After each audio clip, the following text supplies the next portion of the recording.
From Wakefield, it's the Nolan Car Night Show, inviting you to join Nolan and his guests returning back to the show for part 2 this week, Howard Helm. And now, ladies and gentlemen, here's Nolan. There's a story I found interesting. You've I'm sure shared beforehand, where Alice Cooper didn't show up to the concert that you guys Oh, that were was a playing huge from. one. In But fact, somebody put something up on Facebook. I want to say it was within the last year. All of a sudden, I saw pictures of it showed up on Facebook. Somebody had put the infamous Alice Cooper riot. Well, that was really a mess. It was handled completely wrong.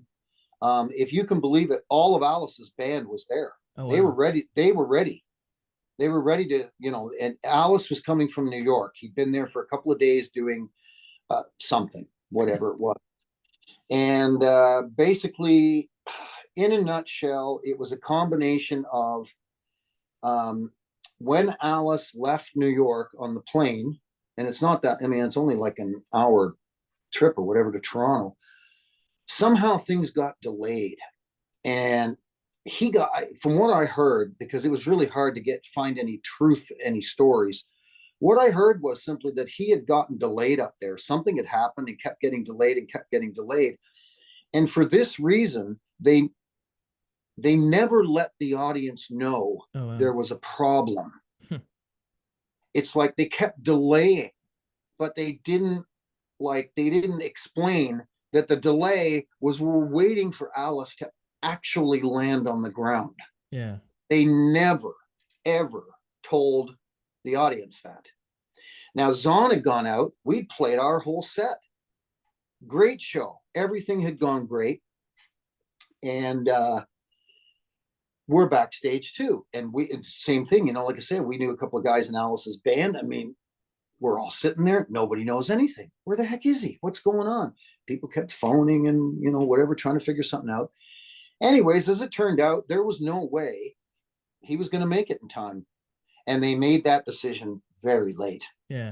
Very late. Like, I think the sun had already set because he was outdoors in the summer at the old football stadium in Toronto. And when they went out and announced, well, actually, that was the other thing too. I don't know how this happened. I still don't know to this day. They sent our singer, Denton, out to tell the audience, oh boy, Alice wasn't coming. Why? Who? Yeah. What? That has nothing to do with us. You know what I mean? Why would one of the opening band go out on the stage in front of 50,000 people and say, oh, sorry, we've been dragging this out all night. Oh, by the way, Alice isn't coming. Well, however, he didn't say it that way, of course. I don't remember what he said, but I'll tell you what. The infamous riot, all hell broke loose. Sure. The people were annoyed, and what they were pissed off about, because Canadian audiences generally can be pretty good. But I really felt strongly that the audience felt like they've been conned, that they've been lied to. And that is what fueled the whole thing. It's like, well, screw you. And of course, my younger brother normally would have been absolutely thrilled that I had got him 5th row floor tickets for the show. Yeah. Well, guess what? He had flying chairs going over his head. Oh boy. He had stuff. The Toronto police were so freaked out when people started throwing all the chairs and stuff. And I mean, there was a lot of stuff going on that they actually sent in a unit on horseback. Oh, wow. It was the only way they could get the crowd under control would be for the police to eventually have a line of horses that were near the front of the stage. The PA was trashed. Oh, wow. They trashed it. They just, I mean, it was chairs went into speakers. They tried to pull the speakers down off the things and smash them. I mean, it was a full blown riot. So the next day, of course, there's all the stuff about the riot and the rest of it. Not a single newspaper in Canada, not one of them mentioned that we had even played. Oh, wow. Zon was a completely forgotten thing. And then I found out the next day, this was a great one. The date in Toronto was the only one on that particular part of the tour that Alice was doing in Canada. Oh, So he said, I don't want to go through all the bullshit of bringing all my gear up from the US to do one show and go through all the crap at customs.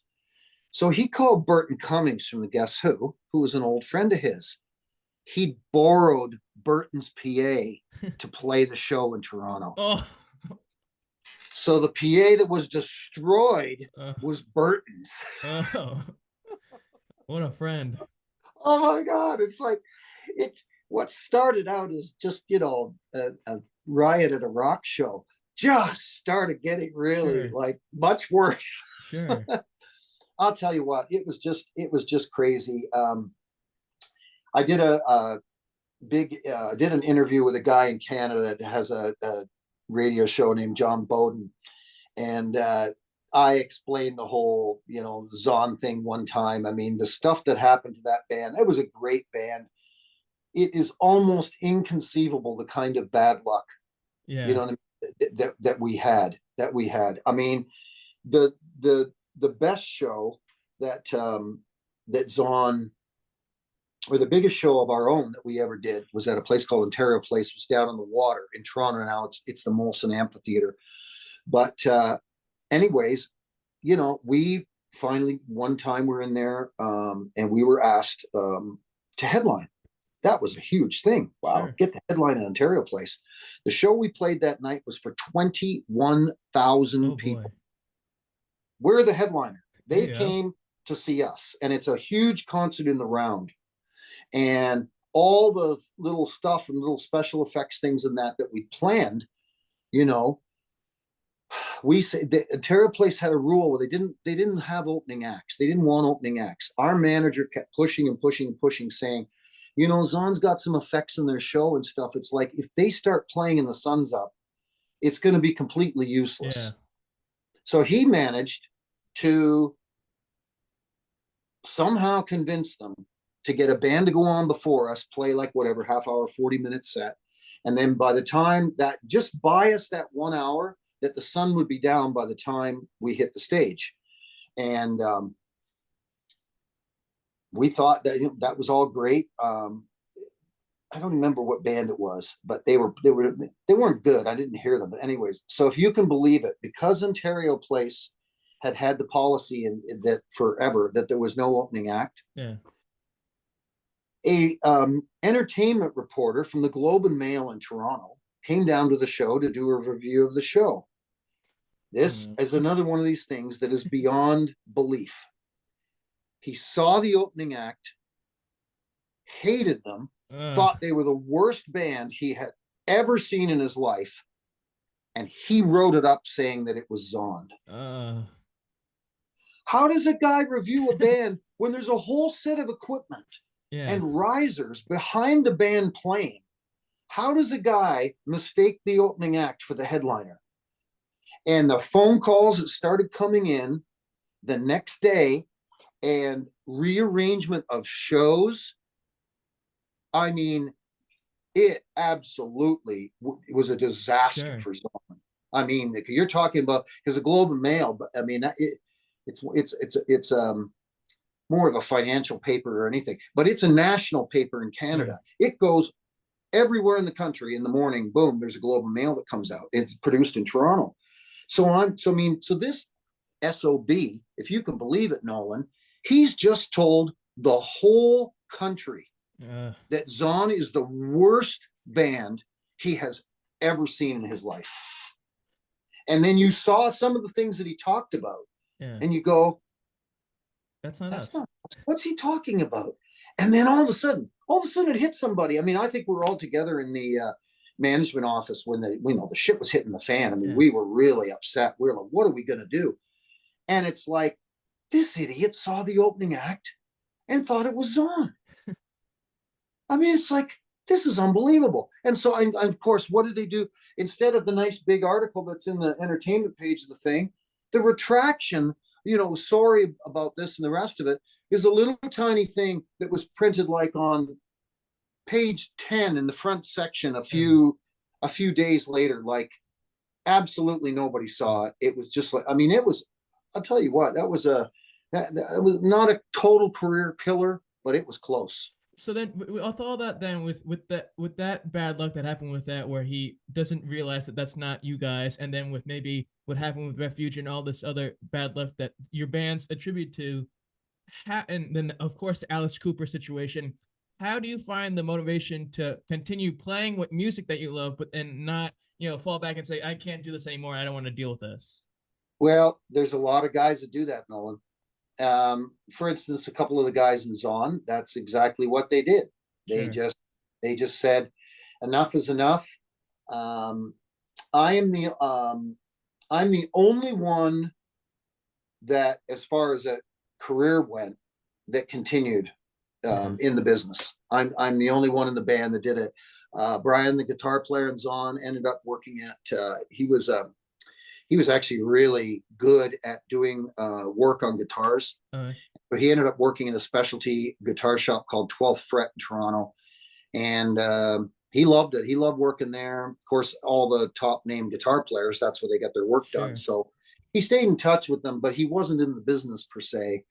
And yeah, all the rest of the guys, Denton, the singer, opened a construction company. I mean, you know, I was very sad. I kind Sure. of motored on and just, like I said, I did a few things. It was hard after the Zon thing, because of the damage that had been done. Yeah. But eventually I ended up with, like I said, playing with Refugee. Refugee was a really good band that had there's some stuff there too. That one wasn't so much, well, that's not true.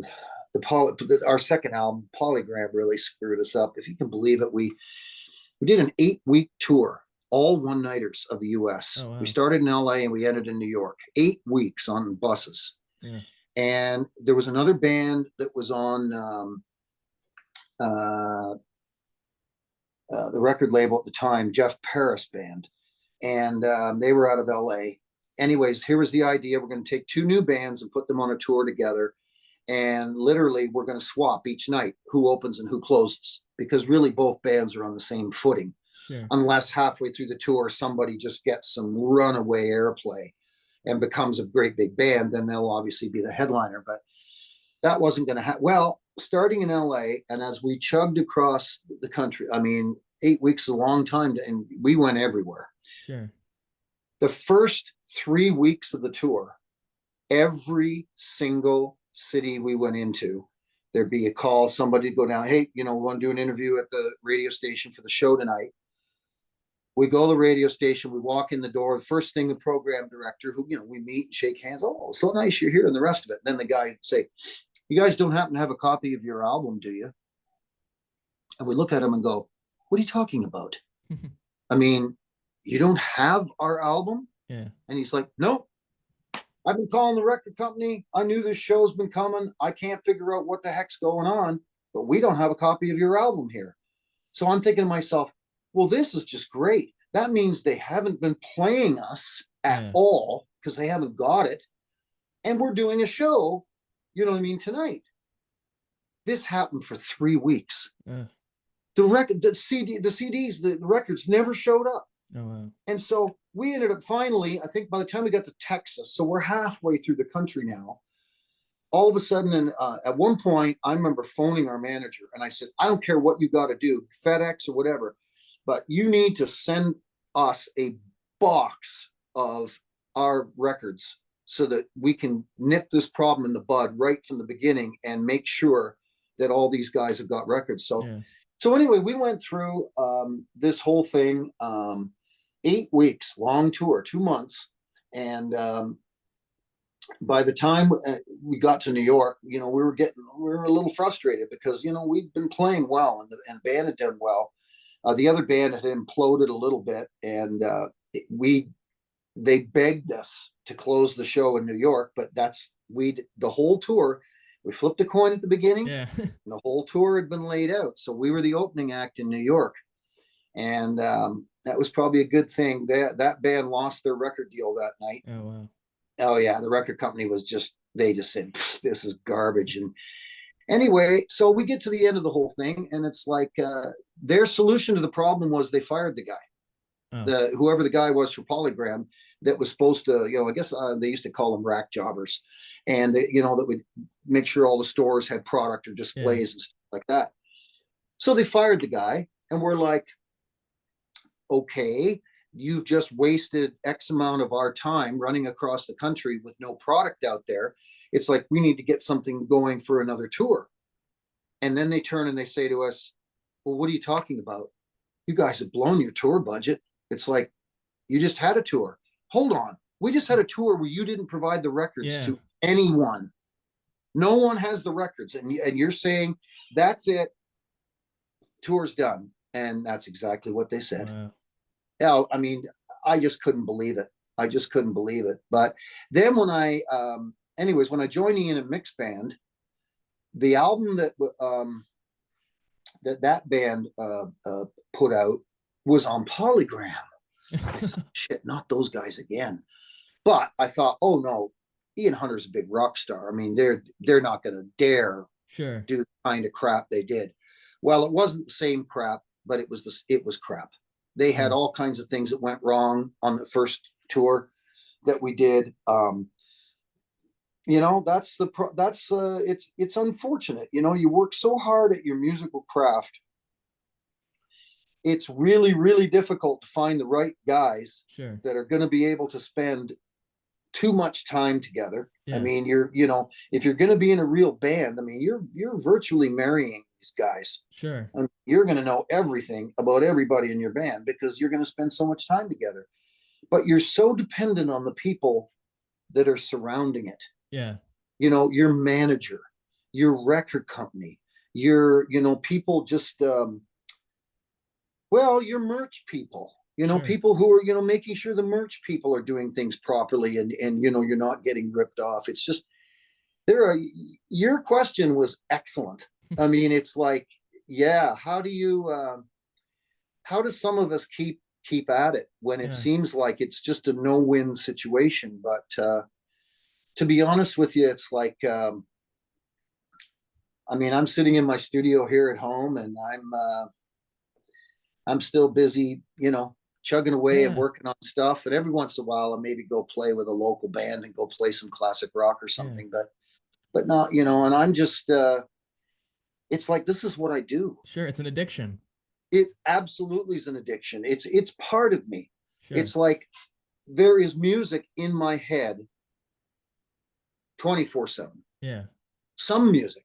Usually what happens to me, I have to be careful if I'm doing something, whatever's the last song I've heard, doesn't matter what it is. It could be anything. It could be Herb Alpert. I mean, whatever's the last song I've heard, 2 hours later, that'll be the song that's going on in my head if I haven't heard any music after that. Oh, wow. So I have to be really careful that I make sure that, okay, if I'm going to walk away from listening to music, that the last thing I listen to is something worthwhile. Because that's the thing that's going to come back in my brain.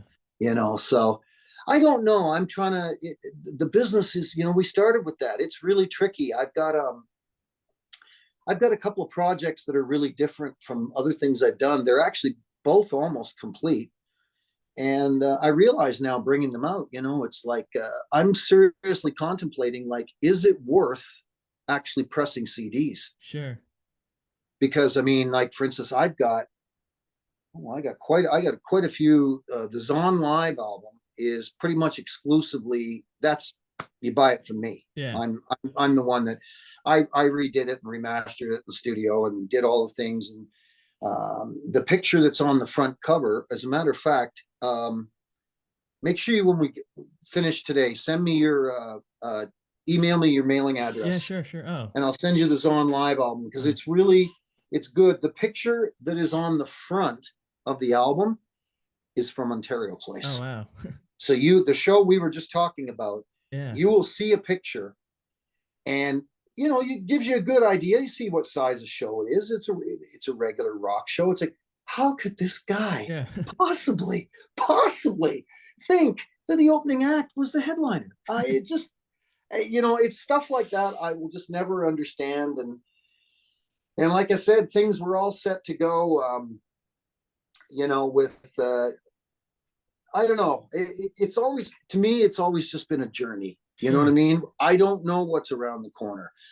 There is still the possibility, even though I'm getting a little bit up there in age, you know what I mean? It's like, hey, I'm still I'm still healthy and I can still go out there and rock with the best of them. So, you know, I mean, it's not out of the question that somebody, you know, may need a keyboard player, and out I go. The one I would have really loved to have had that came up was Deep Purple when John Lord died.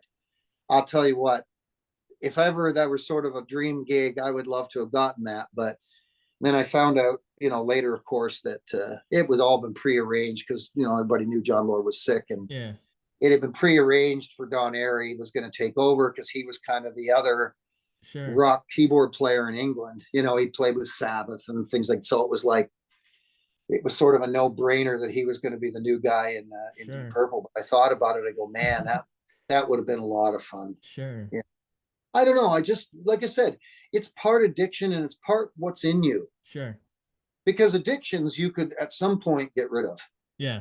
You know what I mean? If you really wanted to, if you really decided something you were doing was very harmful and you needed to stop, then there's going to be some plan of action if it's an addiction. But I can tell you right now, I mean, there is no way I can take the music out of me. Exactly. True. You can't. It's just there, you know. And there's, you know, definitely and there's some, you know, there's some hereditary things there too. Like I said, my mother worked in music education her entire career, but she was deathly afraid of the stage. Oh, wow. Oh, she would come and see me playing in shows, and she would just say to me, I have no idea how you can stand up there in front of all those people playing. Yeah. Oh, she was mortified by it. Oh, you know, I mean, it was enough if she played a little bit at church. I mean, that was it, you know, but no, it's what I've always done. And like I said, I feel I've been really blessed, really lucky, and who knows what the future holds. Moorsound got sold to private owners who closed the doors in 2013 to the public. So that was part of the thing that got my move going. And there is a church actually that I had been working at, big one with one of those things with an orchestra and all this stuff. There were some issues that were coming up right at the same time when the studio closed, and I kind of, you know, the only way I can put it is, I kind of smell a rat here. I got to be careful, you know, which is a funny thing to say because you're talking about church. But anyways, there's rats in church too. Yeah, it was sort of done. And then at that time, it was like my brother lives up on Vancouver Island. So he's not that far from me. And I thought, I always used to come out here and visit all that and the rest of it. My wife ended up getting a job offer out here, and she, you know, was like, hey, kids are all grown. You want to go west? Yeah. I thought, why not? I said, maybe it'll give me a chance to play with some of the California guys that, you know, that I haven't had a chance to. And I've met a few of them. I've met a few here. But it's, you know, like I said, it's slowing down. I mean, what used to be, you know, I don't know how old you are, but I don't know if you have memories of just the business being, I don't know, a lot healthier, I'll say. You know, like I'll give you an example, even the prices of shows. I mean, it's unbelievable. I mean, I really, really have to be picky about going to a show because, you know, they are so darn expensive.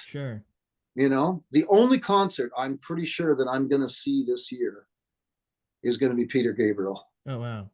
That's probably the only, I have never seen him. I saw him with Genesis. Oh, wow. In the early 70s. I mean, and I've been a fan. It's just that the years that he was really, really big, I was on the road. There was never an opportunity for me to ever really catch him in concert.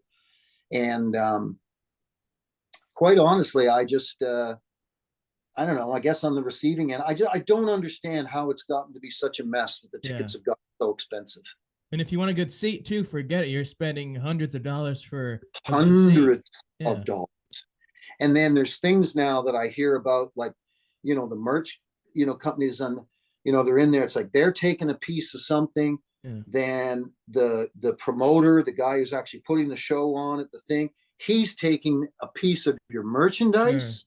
And it's like, you know, to me, it's just got to be greed. I mean, I have a whole little binder here full of old concert stubs. I mean, most of the things in there, there's not a ticket over $10. Yeah. I mean, to see world famous bands, Sure. $10, I mean, it was, and now it's like I said, well, that was, like I said, Peter Gabriel, because I'm there's a bucket list of people Sure, yeah. I've seen and met many of them. That's another thing I've been very lucky about, but I've seen most everybody that I ever wanted to see. Peter Gabriel's left on the list. And yeah, when I looked at the tickets, when they announced the tour, first of all, I was shocked it was the tour, but that he was going to tour again. But I saw a post from his bass player that was happened to be on Facebook.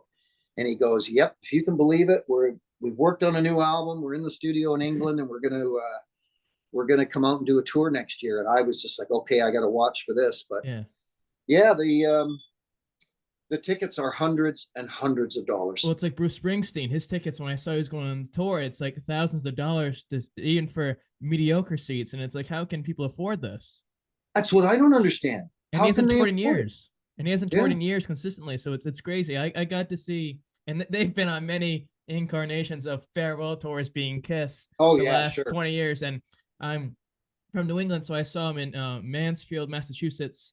Okay. And it was an unbelievable show. And it was a bucket list because who knows if they're going to come back to this area. And now they're finally put at the end. Yeah. Brian Wilson is another one from the Beach Boys who's struggled the last few years, and now he's probably not going to go back on tour. And those tickets are a little bit less expensive than Kiss, because I saw Kiss that they're going to be touring the last 2 dates in New York at Madison Square Garden, and they got $5,000 for meet and greets. They got $2,000 for getting a signed guitar and all this stuff. And it's like, how can people afford this on a regular basis? Going, oh, I've been to 100 shows of Kiss, and it's like the average person can't afford that. And it's like, well, then you're missing out on situations, because then what if they, God forbid, drop dead the next day, and you're never going to be able to see them again, or see the band at their high point, where it was creatively the upper echelon of stuff. Because then, of course, some bands then they lose members, and it becomes sort of almost a tribute artist as well. I want to ask you this, sort of going back to WCW before we end here today.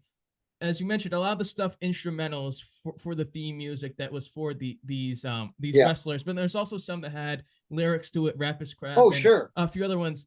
And that aspect, I mean, the main goal, I would think, I'm no musician, but is to tell a story or showcase a story within the music that also connects to the wrestler and what he's trying to do. Yes. So for an element like the Four Horsemen, where it's no lyrics, but then it's sort of, or Buff Bagwell's, where there are lyrics, or another artist where it's lyrics.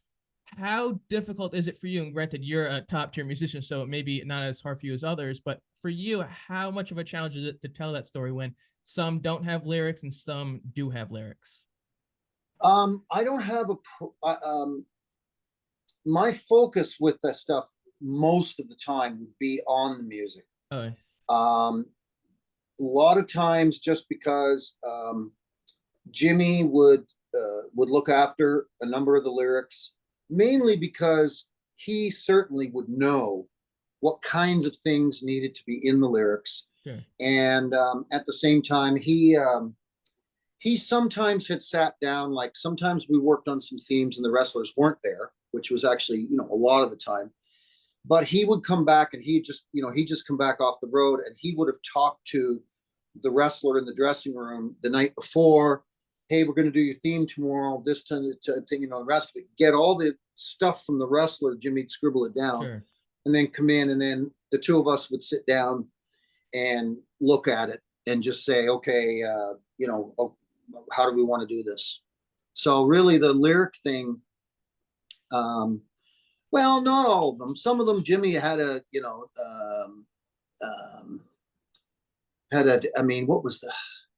some of them were really funny.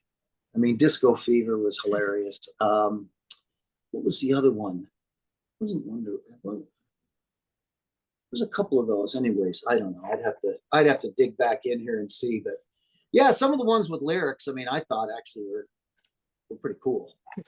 I mean, but a lot of them just wanted the music coming out. I'm trying to think what I'm trying to think of here. How fast can I find it?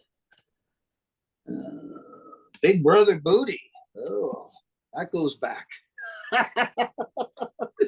Now, Big Brother Booty had some, and then of course, that thing we did. Oh man, there's some. Yeah, I see some of these are American males. Yeah. You know what I mean? So there's, I mean, of course, that's Buff with the old Buff Daddy. What else? And then, of course, we actually tried to do a real thing when 3 count can't get you out of my heart. We made it deliberately. The intention was to make it sound like the Backstreet Boys. Oh. I mean, that was the intention from the beginning.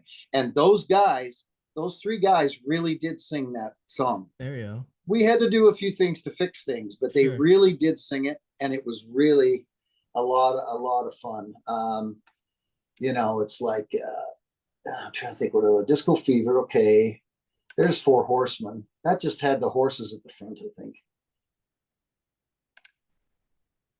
Did it? Yeah.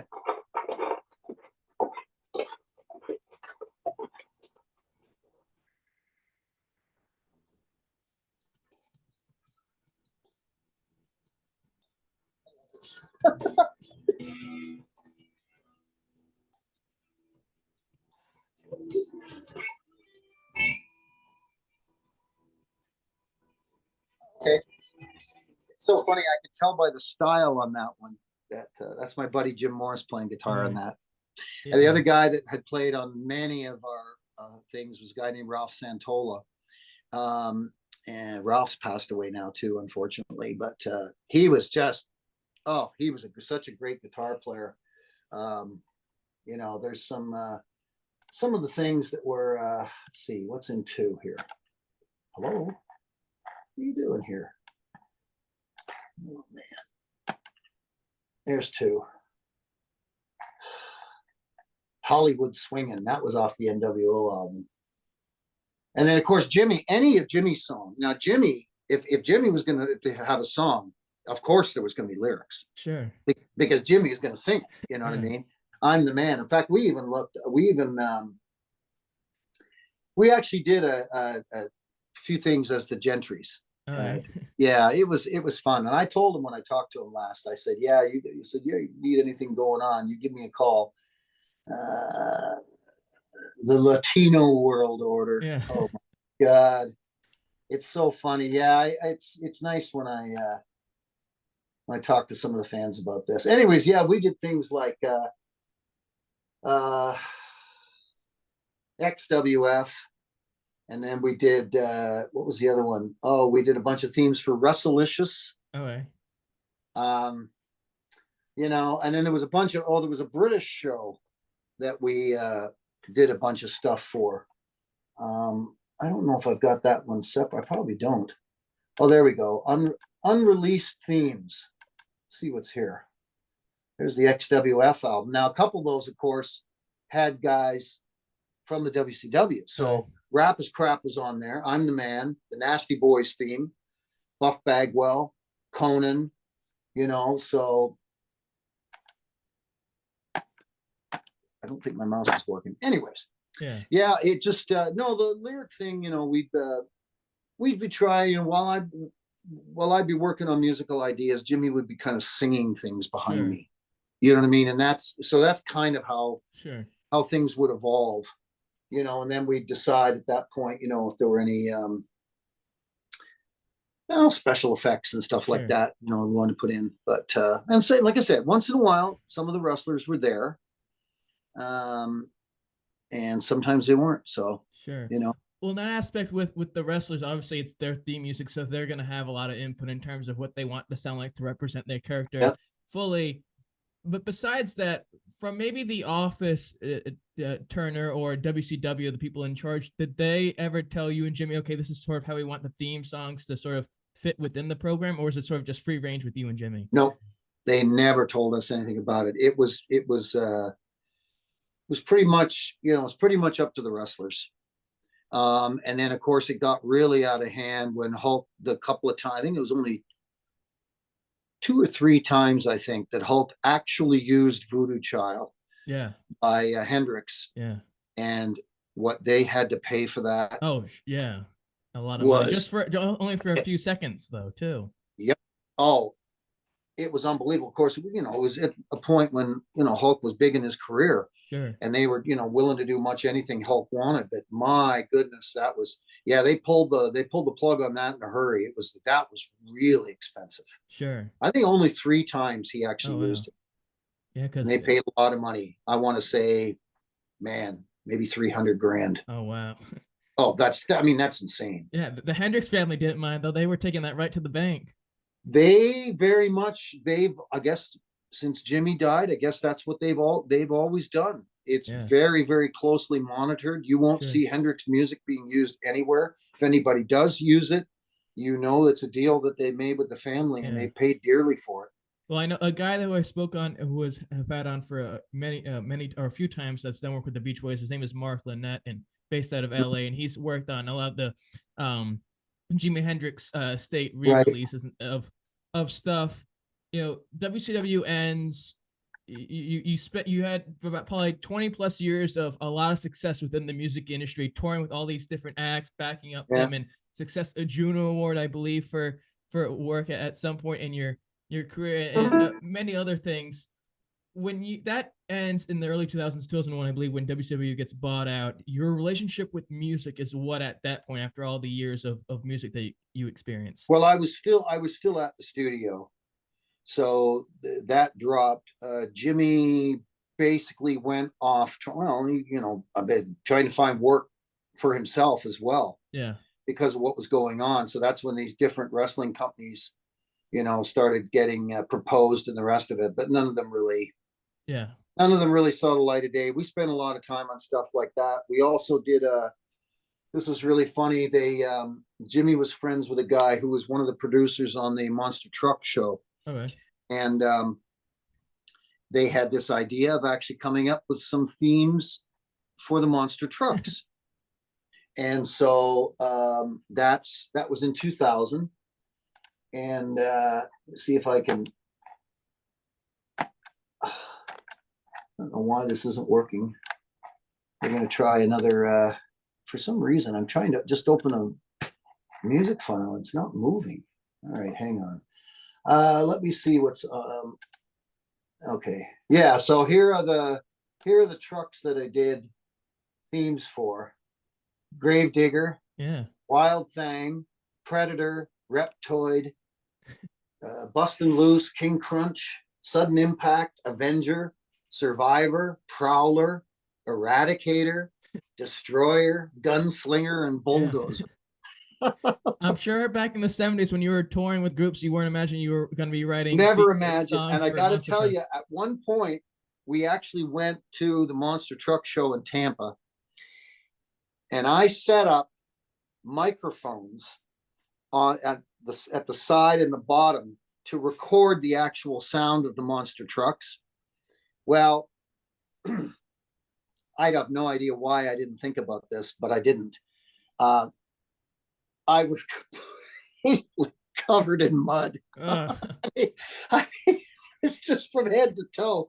When the trucks would go by, you know, I mean, the stuff's flying everywhere. Yeah. So I was just, you know, I'm protecting my DAT recorder and stuff, like, oh my God, get a sheet over it and things like that, you know. But it was, anyways, I had to make my own monster truck sounds. Let me see if any of them are on here. No. No. No. No.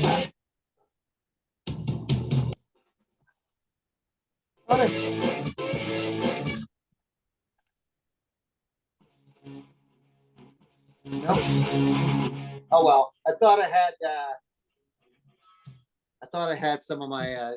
I actually got some great footage of the monster trucks, but man, yeah, the filth I was covered in to get it.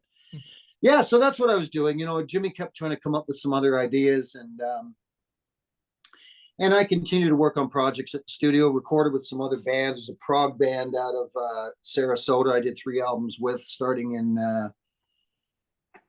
probably 2003, I think, and stuff. I also, there were some big projects I was just doing at the studio, you know, and so I, you know, kept plowing on and working there. I also went and played a couple of times with it was a weird band that was put together. I don't remember where the management was, but it was called Voices of Classic Rock.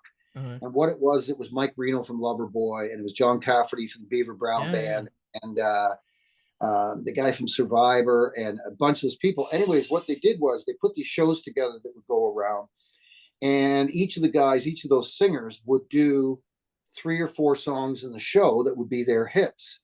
And then the next guy would come out, and then the next guy would come out, but it was one band. Okay. And so I played, that was a kick for me to actually play Loverboy songs with Mike Reno, considering Loverboy was the band that came in when they fired the A&R department at CBS in Toronto. Loverboy is the band that came in and replaced Zon. Oh, wow. But I remember the first show I was doing with him.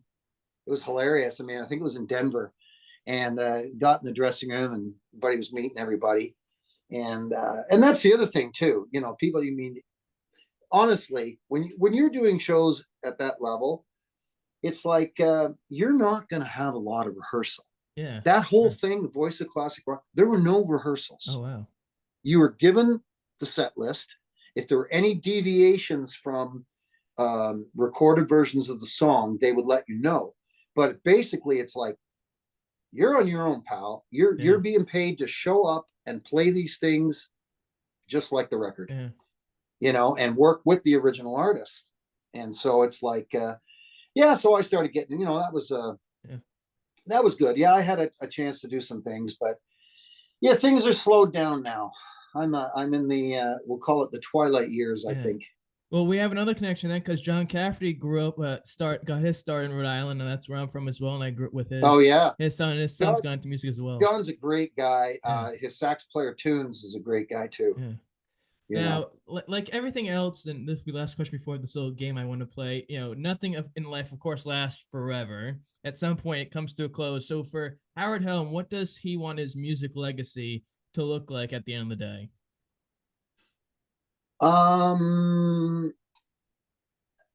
It's funny, that exact question is what's prompting me to go through some things that I have right now that I've kind of had hanging around, or projects that I've started and then either been forced to leave because I had to work on something else, or things that just got left. And I think I want to try and get the rest of a body of work out. You know what I mean? That of stuff that I can do. When it's all said and done, I want people able to go, wow, this guy really did a lot of different music. Like he did everything.